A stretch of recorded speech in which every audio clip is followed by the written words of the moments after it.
The final battle for Centauri Prime lasted 18 long hours. Space around the planet became a graveyard, filled with broken ships and dying alien creatures. The 3 human dreadnoughts fought like ancient gods of war, their massive weapons carving paths of destruction through the Kree-Thak swarm.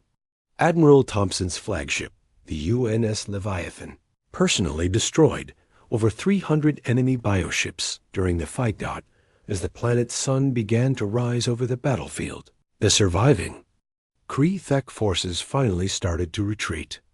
Their living ships, many of them wounded and bleeding strange fluids into space, began moving toward the edge of the star system. The swarm had come expecting easy victory against a celebrating fleet, but instead they found humanity's hidden strength waiting for them. The cost of their mistake was terrible to see. Thousands of Kree-Thak bioships floated dead in the darkness, their once powerful bodies now cold and lifeless. The creatures that had terrorized the galaxy for years had finally met an enemy they could not defeat. Commander Jake Morrison stood on the bridge of the Liberty, looking out at the aftermath of the great battle. The Federation fleet had suffered horrible losses. Only about 30 ships out of the original 100 were still able to fight. Many proud vessels from different worlds were now just scattered pieces of metal drifting in space. But without the human intervention, Jake knew that none of them would have survived. The Centauri system would have fallen in just a few hours, and the Kree-Thak would have been free to attack the heart of Federation space. Billions of innocent people on dozens of worlds would have died. Captain Lisa Parker's USS Denver had fought bravely throughout the battle. Her ship was damaged but still working, and her crew had rescued hundreds of Federation survivors from destroyed vessels. Even while fighting for their own lives, the humans had not forgotten to help their allies. "Captain Parker, this is Admiral Vex Star," came a voice over the radio. The Centauri commander sounded tired but grateful. "Your actions today saved not just our fleet, but our entire civilization. The Federation will not forget what humanity has done." Lisa smiled as she looked around at her tired crew. They had proven themselves in the greatest battle the galaxy had seen in centuries. "Just doing our job, Admiral. We are all on the same side." The political effects of the battle became clear in the days that followed. Humanity could no longer be treated as a weak junior member of the Federation. Their dreadnoughts had saved the galaxy from conquest, and everyone knew it. The secret was out about Earth's real military power. Supreme Chancellor Zorthan, who had been so proud and dismissive before the battle, now came to Jake Morrison with a very different attitude. The dragon leader's golden scales looked dull, with shame as he spoke. "Commander, I owe you and your people a great apology. I was wrong to ignore your warnings. If I had listened, many lives could have been saved." Jake accepted the apology with quiet dignity. He did not gloat about being right, even though he had every reason to. "What matters now is that we work together to make sure this never happens again," he said. The Supreme Chancellor nodded gratefully. "I am proposing to expand the Federation Council to include permanent human representation. Your species has earned the right to help make decisions about galactic defense." Amy Foster had worked tirelessly throughout the crisis, coordinating communications and helping to organize the defense. Her calm professionalism under pressure had impressed commanders from many different worlds. Several alien officers asked if she would consider serving as a liaison between their fleets and the human Navy. Admiral Carl Thompson addressed the surviving Federation leaders from the bridge of his mighty dreadnought. His words were carefully chosen to show strength while also offering friendship. "Humanity wants to be a partner in keeping the galaxy safe," he said. "We have no desire to rule over anyone, but we will never again allow ourselves to be unprepared for threats." The human admiral's message was clear. Earth had built its secret fleet not to conquer other worlds, but to protect them. The dreadnoughts and their crews were guardians, not invaders, but any enemy that threatened innocent people would face. The full power of human military technology. In the weeks that followed, the galaxy began to change. The old system, where a few powerful species made all the decisions, was ending. Humans were now recognized as one of the major military powers, and their voice would be heard in all important discussions about defense and security. The victory parade that had been interrupted by war was never restarted. Instead, there were memorial services for all the brave souls who had died defending freedom. Human, Centauri, Draconian, and dozens of other species honored their fallen heroes together. Captain Lisa Parker was promoted to admiral and given command of a new joint task force that included ships from many worlds. Her job would be to patrol the dangerous areas of space and watch for new threats. The humans had proven they could be trusted with important responsibilities. Jake Morrison became Earth's first ambassador to the Federation Council, a position that gave humanity equal status with the galaxy's oldest civilizations. His first speech to the Council was simple but powerful. We stand ready to defend any world that calls for help, just as we defended Centauri Prime. The celebration that was meant to mark the end of one war had instead revealed the beginning of a new era. An era where humans stood as equals among the stars, their dreadnoughts serving as both shield and sword against the dangers of an unforgiving universe. The Kree Thak would return someday. Everyone knew that. But when they did, they would find the galaxy ready for them. And leading the defense would be humanity, the species that had turned a defeat into victory, and shown that sometimes the smallest voices carry the greatest wisdom. The victory parade had been halted, but from its ashes rose something much more important, a true partnership between all the peoples of the galaxy, united in their determination to protect the innocent and defend the light against the darkness between the stars. The space around Centauri Prime suddenly began to twist and bend as huge tears opened in reality itself. From these glowing rifts in hyperspace came ships so large that they made even the biggest Federation vessels look like toys. The human dreadnoughts had arrived, and their appearance made both friend and enemy stop fighting for a moment in pure amazement. The UN's Leviathan emerged first, a massive gray mountain of metal and weapons that stretched nearly 2 kilometers from front to back. Its hull was covered with gun turrets, missile launchers, and energy weapons that glowed with barely controlled power. Behind it came the UNZMEF and the UNS Colossus, each one just as large and terrifying. Admiral Carl Thompson stood on the bridge of the Leviathan, looking out at the battle raging around Centauri Prime. He was a calm man with gray hair and steady eyes who had spent his whole life preparing for this moment. "All ships, this is Thompson," he said into his communicator. "Execute Battle Plan Omega. Show them what Earth can do." The Kree swarm noticed the new arrivals immediately. Their bioships had been winning easily against the scattered Federation fleet. But these human dreadnoughts were something completely different. The largest Kree creatures, massive living ships the size of cities, began moving toward the human vessels. "Enemy bioships approaching from multiple vectors," reported the Leviathan's tactical officer. "Looks like they want to test our strength." Admiral Thompson smiled grimly. "And let's give them a proper welcome. Main plasma cannon, target the largest enemy vessel. Full power." The Leviathan's primary weapon was a monster that took up nearly a quarter of the ship's length. When it fired, it created a beam of pure energy, so bright that it could be seen from the other side of the star system. The beam struck a Kree superorganism dead center and cut completely through it, splitting the massive bioship in half. The explosion that followed lit up space like a second sun. Pieces of the destroyed creature floated in all directions, and the other Kree ships pulled back in what looked like surprise. They had never faced weapons this powerful before. Captain Lisa Parker watched from the Denver, as the human dreadnoughts began their attack in earnest. The behemoth launched a barrage of antimatter missiles that created dozens of bright explosions among the enemy fleet. Each missile had enough power to destroy a normal spaceship, but the humans were using them like regular ammunition. The Colossus used a different approach.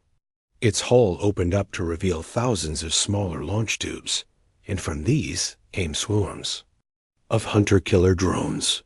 The little robotic ships moved like metal wasps, seeking out enemy vessels and attacking their weak points with precision strikes.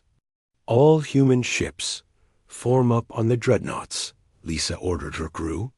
"We are going to push these things back where they came from." The Denver and the other human cruisers moved into formation around the giant vessels, while the Dreadnoughts dealt with the largest Kree-Thek ships. The smaller human vessels protected them from swarms of attack creatures. It was a dance of destruction that the humans had practiced many times in secret. Jake Morrison found himself thrust into a position he had never expected. Federation commanders who had ignored him just hours before were now begging for his help. Supreme Chancellor Zorthune himself came to the Liberty, asking for human assistance in coordinating the defense. Commander Morrison, the Dragon leader, said, his proud voice now humble and desperate, "Your people clearly know how to fight these creatures. Will you help us save our worlds?" Jake looked at the tactical displays showing the battle. The Federation fleet was down to less than half its original strength, while the human reinforcements were just getting started. "We will help," he said simply, "but we do this our way." Amy Foster had transformed the Liberty's communication center into a command post for the entire defense. She was coordinating with Admiral Brooks' scout fleet, which was still fighting at the edge of the system, and with the newly arrived Dreadnoughts. Her calm efficiency impressed even the veteran Federation officers working alongside her. "Sir, Admiral Thompson reports that the main Kree-Thek force is regrouping," she told Jake. "They are forming up for another major assault. But this time they know what they are facing." The Kree-Thek were indeed adapting to the new threat. Their bioships began working together in larger groups, using their numbers to overwhelm individual human vessels. Several medium-sized creatures attacked the Colossus at once, trying to tear through its armor with their acid attacks and tentacles. But the human Dreadnoughts were designed for exactly this kind of fight. The Colossus spun on its axis, bringing different weapon systems to bear on each attacker.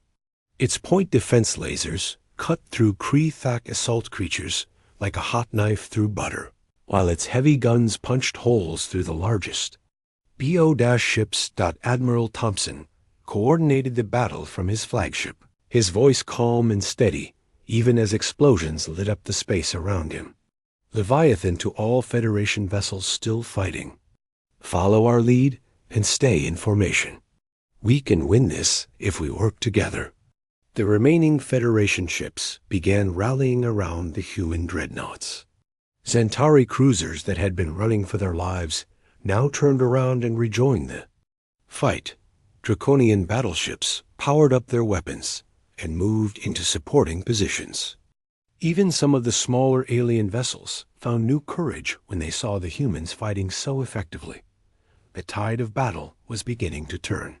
Where before there had been chaos and panic, now there was organization and purpose. The Kree-Thek swarm was still huge, but it was no longer unopposed. Every time they destroyed a Federation ship, the human Dreadnoughts made them pay with 10 of their own vessels. Captain Lisa Parker led her destroyer squadron in a daring attack on a cluster of Kree-Thek command organisms. These were the creatures that controlled the swarm's tactics, and destroying them would confuse the enemy fleet. "All ships, concentrate fire on the big one with the glowing spines," she ordered. The Denver and her sister ships dove into the enemy, formation like sharks attacking a school of fish. Their weapons blazed as they targeted the command creature's vital organs. The bioship tried to defend itself, but the coordinated human attack was too much for it. When it died, dozens of smaller Kree-Thek vessels suddenly became confused and began attacking each other. Admiral Thompson watched the battle reports coming in from across the system. The humans were winning, but the cost was high. Even his mighty Dreadnoughts were taking damage from the endless waves of enemy attackers. "All ships, prepare for final assault," he ordered. "We end this now." The 3 human superships began moving toward the center of the Kree-Thek fleet, their weapons firing continuously. They were going to break the heart of the enemy formation and scatter the survivors back into the darkness from which they came. The Kree-Thek war fleet appeared at the edge of the Centauri system like a nightmare coming to life. Thousands of dark shapes dropped out of hyperspace all at once, blocking out the light from distant stars. These were not normal spaceships made of metal and glass. They were living creatures, grown in alien breeding pools and shaped into weapons of war. Each Kree-Thek bioship pulsed with its own heartbeat. Their hulls were covered in thick armor that looked like insect shells. Long tentacles waved from their sides, and glowing spots along their bodies showed where their weapons were hidden. The largest ships were as big as space stations, with smaller attack creatures swarming around them like angry bees. On the Federation command station, alarms started screaming. Officers who had been celebrating just minutes before now ran to their posts in panic. The pretty holographic displays that showed parade formations suddenly changed to show the approaching enemy fleet. The numbers were so big that some computers could not count them all. Supreme Chancellor Zorthun stared at the screens with his mouth open. His golden dragon scales had turned pale with fear. "This is impossible," he whispered. "We destroyed all the Kree-Thek worlds. We saw them burn." Admiral Vexstar was already shouting orders to his crew. "All ships to battle stations immediately. Raise shields and power weapons. Send emergency signals to every Federation world." But his voice was shaking because he knew they were in terrible trouble. The Federation fleet was spread out across the entire star system in celebration formation. Ships were too far apart to help each other, and most of their weapons were still turned off from the parade. Many crews were not even on their ships because they had been given shore leave to join the party. Captain Lisa Parker watched the chaos from the bridge of the USS Denver, while alien ships crashed into each other, trying to get into fighting positions. Her human crew worked calmly and efficiently. They had been ready for this moment since the celebration began. "All human ships, this is Parker," she said into her communicator. "Execute defense pattern Alpha. Stay close together and protect each other.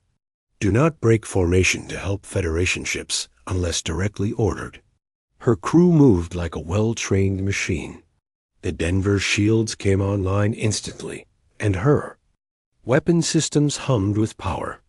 Around her, other human ships did the same thing, while the rest of the fleet was still trying to wake up from their celebration. The humans were already ready to fight. The first wave of Kree-Thek attackers hit the scattered Federation ships like a hammer hitting glass.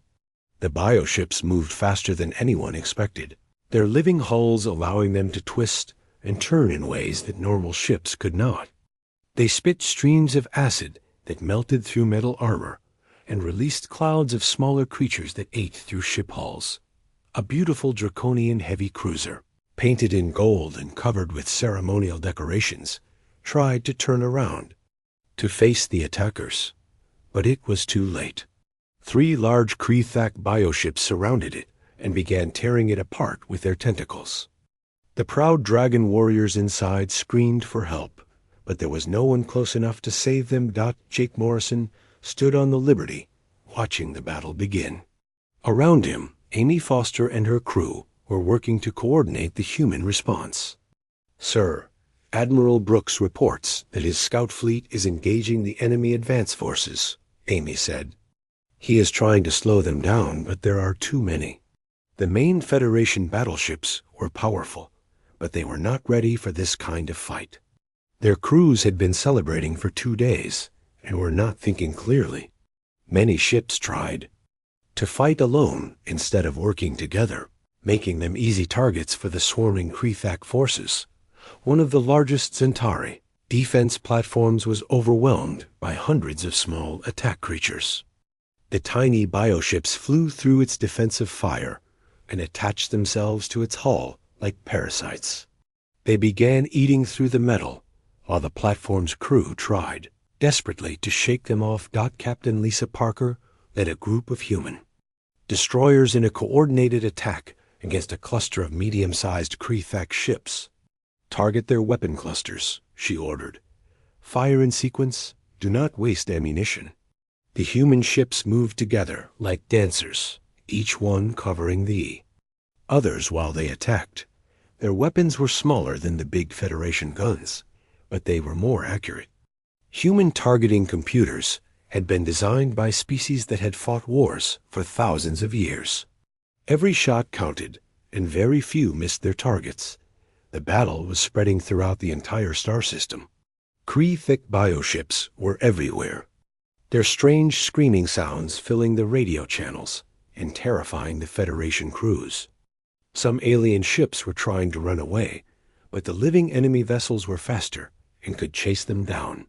Supreme Chancellor Zorthan finally realized how bad the situation was. His pride and arrogance had led the entire Federation fleet into a trap. "Send a distress call to all Federation worlds," he ordered. "Tell them we need immediate reinforcements." But Admiral Vextar shook his head sadly. "Sir, the nearest Federation fleet is 3 days away. We will be dead long before help arrives." He looked at the tactical display showing thousands of red dots representing enemy ships. "Unless something changes very quickly, this will be the end of the Federation." Jake Morrison was thinking the same thing as he watched more Federation ships being destroyed. The celebrating fleet was being torn apart piece by piece. In a few more hours, there would be nothing left but wreckage, and the Krethak would be free to attack the core worlds of civilized space. But then Amy Foster received a message that made her smile for the first time in hours. "Sir, long-range sensors are detecting massive hyperspace disturbances approaching our position. Admiral Brooks reports that Operation Guardian Shield has arrived." Jake felt hope returning to his heart. Earth's secret fleet was about to show the galaxy what humans could really do when their friends were in danger. The celebration was over, but the real fight was just beginning. Captain Lisa Parker was checking her ship's systems when the emergency message arrived. She was on the bridge of the USS Denver, a human cruiser that looked small next to the giant alien warships around it. The message came through on a secret channel that only human ships could use. When she read it, her face went white with fear. The message was short but terrible. "Krethak main force approaching. Real army still alive. Eta 4 hours. Federation fleet in danger. Humans should leave now." The message came from Admiral Kevin Brooks, who commanded human scout ships far out in deep space. His job was to watch for enemies that might be hiding in the dark areas between stars. For weeks, his ships had been following something huge moving through space. Now he knew what it was, and it was much worse than anyone had imagined. Lisa immediately called Jake Morrison on the Liberty. Jake answered right away, and she could see the worry on his face through the video screen. "Commander, we have a big problem," she said. "The Krethak we destroyed were not their main army. They were just scouts. The real enemy is coming, and they are huge." Jake felt his heart beating fast. "How big are we talking about?" "Admiral, Brooks says there are thousands of their bioships. Maybe 3 times bigger than our combined fleet here," Lisa replied. "And sir, they are not like the ships we fought before. These are much bigger and stronger." Jake knew he had to warn the Federation leaders immediately. He left Amy in charge of the Liberty and took a small shuttle to the main command station, where all the important aliens were meeting. The station was full of celebrating officers, who were still drinking and laughing about their victory. He found Admiral Vex Tar first. The blue-skinned Zentari listened carefully as Jake explained the danger. Vex Tar's 4 eyes grew wide with concern. "Are you certain about this information?" he asked. "Our scouts have never been wrong before," Jake said. "We need to get all ships ready for battle right now." But when they tried to talk to Supreme Chancellor Zorthan, the dragon leader just laughed at them. "Humans always see danger where there is none," he said with a sneer. "You are jealous because your small fleet played such a tiny part in our great victory. The Kree thick are dead. We saw their worlds burn." Jake tried to explain, but Zorthan would not listen. "The Federation does not panic because of human fears," the Chancellor said. "Our celebration will continue as planned." Admiral Vextar looked frustrated. Even though he believed Jake, he could not order the fleet to battle stations without the Supreme Chancellor's permission. The Federation had strict rules about who could give orders, and those rules were slowing them down when speed was most important. Meanwhile, Amy Foster was working hard in the Liberty's communication room. She was trying to contact Earth's military headquarters using the ship's most powerful transmitters. The message took several minutes to cross the vast distance of space, but when Earth's reply came back, it surprised her. "All available human fleets already moving to your location," the message said. "We received Admiral Brooks' warning 6 hours ago. Help is coming. Tell Commander Morrison that Operation Guardian Shield is now active." Amy felt relief wash over her. Operation Guardian Shield was Earth's secret plan for exactly this kind of situation. While humans acted like peaceful junior members of the Federation, they had been quietly preparing for war. Hidden shipyards had been building powerful warships in secret locations. Elite crews had been training for years, ready to protect human interests when the Federation could not. She quickly sent this news to Jake and Lisa. Both of them felt better knowing that Earth had not left them helpless. But they also knew that help would take time to arrive, and the enemy was getting closer every hour. Captain Lisa Parker began giving quiet orders to her crew. The USS Denver and other human ships started making small changes to their positions. To anyone watching, it looked like they were just adjusting their place in a parade formation. But really, they were getting ready to fight. Human ships had a big advantage that other species did not understand. While aliens built their vessels to look impressive and show off their power, humans built theirs to win battles. Human warships were designed by people who had fought wars on Earth for thousands of years. Every weapon, every armor plate, every system was made to be as effective as possible. Lisa's crew worked with smooth efficiency. They had practiced these emergency procedures many times. Weapons were quietly powered up, and shields were prepared for activation. The ship's artificial intelligence began calculating firing solutions for possible enemy positions. Other human captains were doing the same thing throughout the fleet. They stayed in constant contact using encrypted channels that the Federation could not understand. While alien ships remained in pretty parade formations with their weapons turned off, human vessels were secretly becoming a fighting force. Jake returned to the Liberty, feeling angry and worried. The Federation leaders were too proud and too stuck in their ways to listen to warnings. Their ships were spread out all over the system in ceremonial positions, perfect targets for an attacking enemy. Worse, most of their weapons were powered down according to parade safety rules. "Amy, what is the status of our fleet?" Jake asked when he got back to his ship. "All human vessels report ready for combat operations," she replied. "Captain Parker says we have enough firepower to hold the enemy off for a while, but not enough to win a big battle. We really need those reinforcements from Earth."